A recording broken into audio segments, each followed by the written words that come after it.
What could you do to improve yourself? If you don't organize yourself properly, you'll pay for it, and in a big way, and so will the people around you. And you could say, well, I don't care about that, but that's actually not true. You actually do care about that, because if you're in pain, you will care about it. And so you do care about it. You get your act together so that there isn't any more stupid pain around you than necessary. Look around for something that bothers you and see if you can fix it. You have your routines that you go through every day. Well, those probably constitute 50% of your life.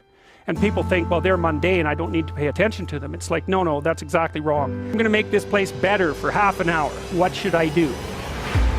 Start where you can start. You know, if something announces itself to you, which is a strange way of thinking about it, as in need of repair, that you could repair, then hey, fix it. You fix 100 things like that. Fix the things you repeat every day. Those are the most important things you do. As soon as you give it a name, a genuine aim, it'll reconfigure the world in keeping with that aim. What you aim at determines the way the world manifests itself to you.